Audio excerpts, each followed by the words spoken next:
この世にはいろんなスタイルの主婦がいる。僕が子供の頃は主婦イコール女性みたいな感じだった。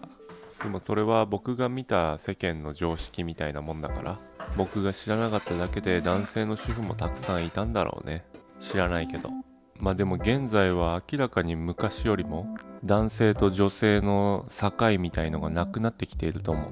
LGBTQ とか最近で言ったらね、何でもいいんだけどね、好きにすりゃ。ただごちゃごちゃ言うなって感じだよな。周りがいろんな人がいるんだよ。それでいいじゃないか。僕みたいな主婦もいるんだよ。それでいいじゃないか。ここで主婦あるあるを一つ。食べたいものを作る派と食べさせたいものを作る派。さああなたはどっち？いや、ただの質問でした。あるあるとかじゃなかった。いいお母さんお父さんはね、自分が食べたいものよりも子供、奥さん、旦那が食べたいものを作るんですって本に書いてあったよ。なるほどね。なるほど。その本の通りに考えると、僕はいいお父さんにはなれない。なぜなら僕は自分が作りたいものしか作らないから。たとえ子供が求めていても、僕が嫌いなものは作らない。へへ。あまり主婦には向いていないが、主婦。それが原田。多分ね、愛が足りないんだと思う。やはり大事なのは愛だよね。これね、セカンドハンズショップで5ドルで買ったミキサー。急に普通の話。このパターンが好き。それが原田食堂。卵白をミキサーにかけてメレンゲ作り。測った砂糖を数回に分けて入れてふわふわのメレンゲを作る。果たしてどれくらいがベストのふわふわなのか原田には分かりません。なんかスイーツ作る主婦多くないですか？主婦になったらスイーツ作りたくなるのかな？それともスイーツ作りたいから主婦になるのかな？そんなバカな話があるかと。私昔からスイーツが作りたくて主婦になるのが夢だったんですなんて人がいたら怖いよ。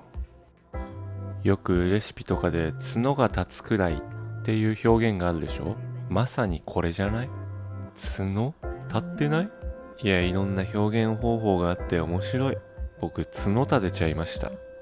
とりあえず角が立ったメレンゲは置いといて、次は卵黄。同じように砂糖を測って卵黄をミキサーにかける。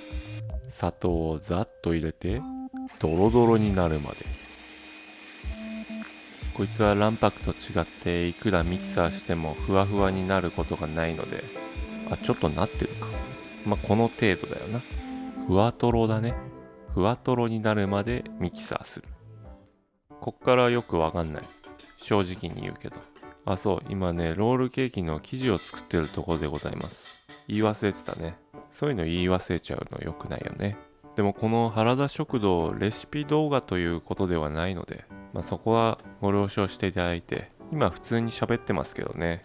いろんなことを試している最中なので、こういう回もあるということで、あくまでもショートフィルムを作っている気でいる原田です。今はロールケーキを作っております。メレンゲと卵黄を合わせていく。ここが生地作りの大事なパートらしい。よくね、レシピで見る。混ぜすぎない。空気を入れながらサクサク切るように。とかね、いまいちわからない。いつも多分混ぜすぎてるね。メレンゲと卵黄が合わさった。なんかこれだけで美味しそう。お次はお粉ちゃんの出番。そしてここらでオーブンを温めておく。使うのは薄力粉。あとスターチもちょっと。なんで混ぜるのかはよくわからないけど使っちゃう。薄力粉、中力粉、強力粉ってよく聞くけどさ、中と強に対して薄ってなんかじゃない？弱じゃない？弱力粉じゃない？これなんで薄になっちゃったの？弱じゃ都合悪かったのかな？だって明らかにこの粉の強さを表してるんだよ。中強わかります。でも薄って薄ってことでしょ？なんかなんだよ。このネーミングには間違いなく裏がある。弱にできなかったわけが。どうせ弱だと印象が悪いとかそんなような理由じゃないの？くだらねでもね、こうやって疑問持っちゃうと白じゃないんだよ。ますます白じゃない。薄力粉が薄力粉のままでいるためには、強力粉は濃いっていう字を使って濃い力粉か濃力粉にしなきゃね。いっか、なんでも。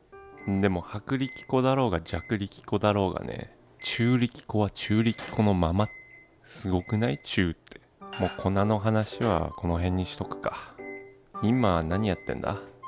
ああ、バターです。バターを溶かしております。だいたいレシピにはバターを湯煎にかける。で温めてそれを使うみたいな感じで書いてあるんだよ。でも電子レンジ使っちゃってるからね、もうなんか違うよな。でも何が違うんだろう。温まりゃいいんだったら別にどっちでもいいけどさ、電波が悪いのか？きっと電波だな。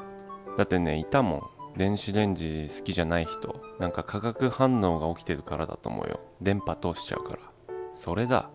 分かっちゃった。目に見えないからな。でも化学反応って難しいよな。でもこのスイーツ作りって結構科学だよな。割合とか適当にやって失敗するのって大体ベーキングだもんね。普段の料理って適当にやってもなんとなくできちゃうからな。でもスイーツ作りはね、できないんだよ。分量ちゃんと測んないと。科学だから。なんかだんだん科学の授業みたいになってきちゃうからやめよう、もうこの話はね。気づけばもう焼く段階。トレーにベーキングシートを引く。多分ベーキングで一番嫌いなパートだこれ。最も科学じゃないパートだよな。なんかうまくできないし。できた生地を垂れ流していく。ロールケーキの生地だから本当は平たくて広いトレー使いたいけどないから、これでちょっと深めのやつ。軽くトントン空気を抜いて温めておいたオーブンに投入。どうかどうかと念を込めて閉める。タイマーをセットする。タイマーが鳴ったので生地のチェック。さあどうでしょう。なんか焼けてる感じがするので、今回はこれでもう取り出しちゃおうかな。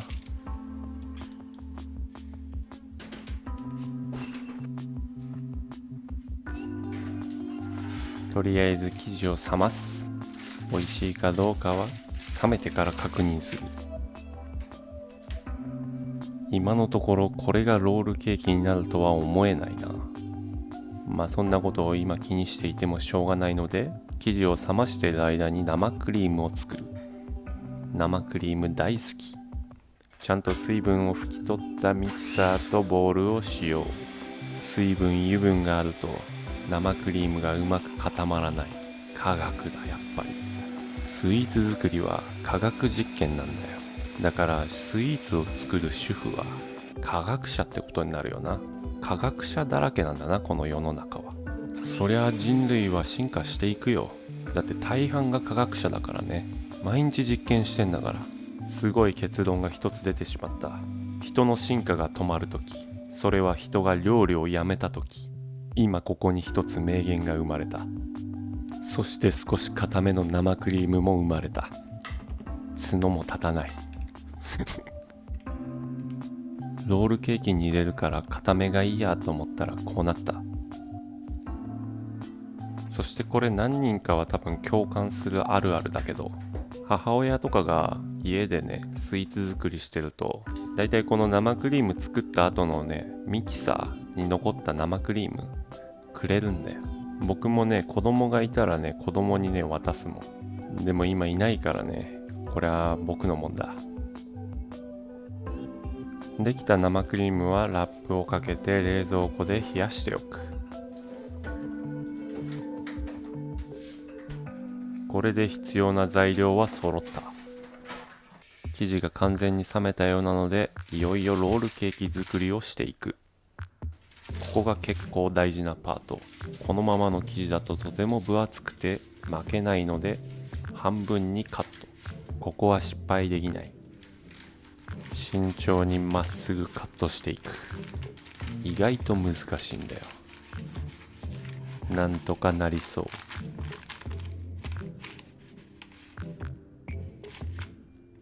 敗せずに半分にカットすることができた。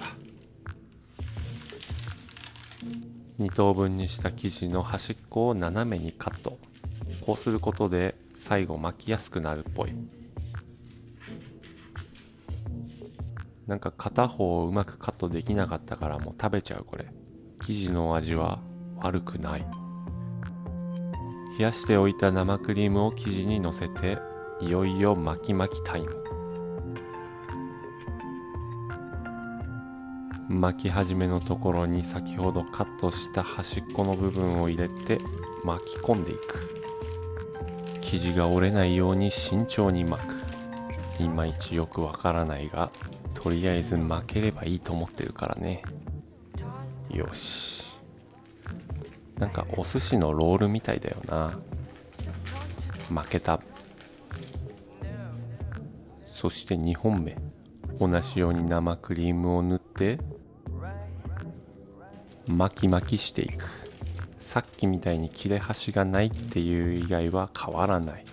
でも切れ端がないと結構巻きづらいかもしれない。意味のないように思えたこともこうやってやってみると理由があることがよくわかる。科学だ。いや、科学か？これは物理かも。もうどうなってるんだスイーツ作り。科学と物理の実験じゃないかも。今僕は料理じゃなくて実験をしているのかもしかして。またこの話。もう一度トレイに戻して生クリームが少し硬くなるまで冷やしておく。これで一応完成だけど、なんか今日スムーズじゃなかったな。実験とか余計なこと考えすぎちゃった。しばらく冷やしておいたロールケーキの味見をする。キッズ帰ってきたら一緒に食べようと思ったけど我慢できないや。食べたい先に。切った断面こうやって見るとなんかそれっぽく見えるよな。ロールケーキっぽいわ。でもやっぱなんか巻き寿司みたいにも見えるよな。ちっちゃいからかな。普通何周か巻くもんね。これほぼ1周だもんな。もうちょっと練習する必要があるね。今日2回目だからな。はい、あまり見た目の良くないロールケーキ完成。コーヒーと一緒に味見の時間としましょうか。うまい。このシンプル、生クリーム多め、最高。小さいから何個も食べれちゃう。これは子供が帰ってきたらもうワンラウンドだな。たまにはこういう科学実験も悪くないね。